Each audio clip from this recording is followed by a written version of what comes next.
Вот инициаторлардан сурайт элем да, вообще вот сиздин оюңузча именно иностранный банктарды киргизип атасыздар.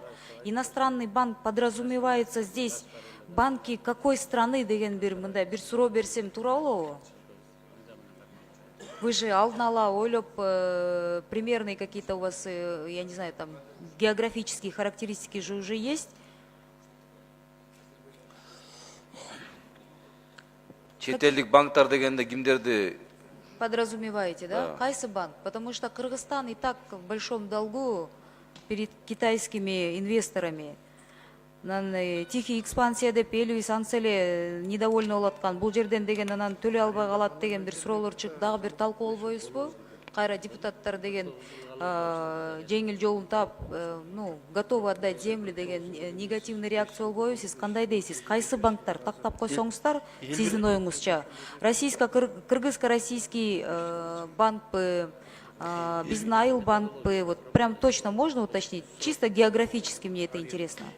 Элвира Жыргалбековна, бизде иштеп аткан банктардын бардыгы бул Кыргыз Республикасынын мыйзамдарына ылайык бизден каттоодон өтүп, улуттук банктан лицензия алып иштеп аткан банктар. Чет элдик банктар өз алдынча келип, биздин Кыргызстанда өз мердигин ошол улуттук банктан каттоодон өтпөй туруп, чет элдик банктарды да айтып атасыздар да, туурабы? Филиалдарындагы улуттук банктан каттоодон өтпөй туруп ача албайт. Алардын ишмердүүлүгүн улуттук банк тескейт. Ал эми ал банктардын учредителдери кимдер болот? Ага ошол мыйзамда жол берилген шарттарга карата улуттук банк тескеп туруп, аларга лицензия берүү же бербөө чечимин кабыл алат.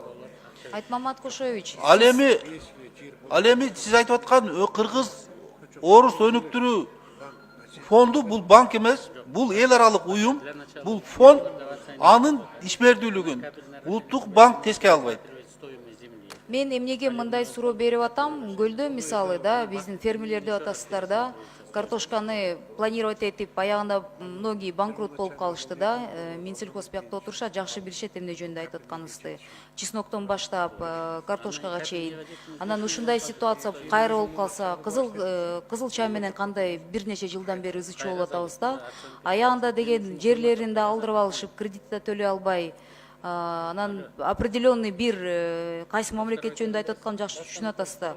Ошол жерге бердирип алып, дагы бир ызы чуу болбойбузбу деген суроо берип атам да, ачык суроо берип атам да. Сиз ошондой бир прогноздорду кылдыңыздарбы? Если мы в сельском хозяйстве не навели порядок до сих пор, и элди жеңил кредиттер менен же жеңил немелер менен алдап туруп, аягында мы не оставим их за бортом? Биз дагы ошол ойдо болуп, ошон үчүн комитет четке какты бул мыйзам долбоорун. Жер барып ошо чет элдик жактарга, чет элдик граждандардын менчигине өтүп кетпесин деп, ушул мыйзамды четке какканга туура келди. Ошол негизги себеп ошол болду да. Негизги себеби ошол болду. Бизде жер кодексине жазылган, жер мамлекеттин менчиги, ошо мамлекетте жашаган жарандардын менчиги болуп эсептелинет. Башка жактар, чет элден келген жарандарга, чет элдик ишкана мекемелерге, уюмдарга менчикке жер алууга укугу жок Кыргызстанда. 10 секунд. 10 секунд берди. 10 секунд берип койсузбу? Сураныч, ушундай мыйзамдарды алып келгенден көрөк, коллегалардан суранат элем да, кредиттердин баасын арзандатып тура турган жолдорду табайлычы. Ошол туура болот да, эгер дыйкандарды чын эле ойлосок. Бул жерден эми Рахмат, түшүнүктүү болду.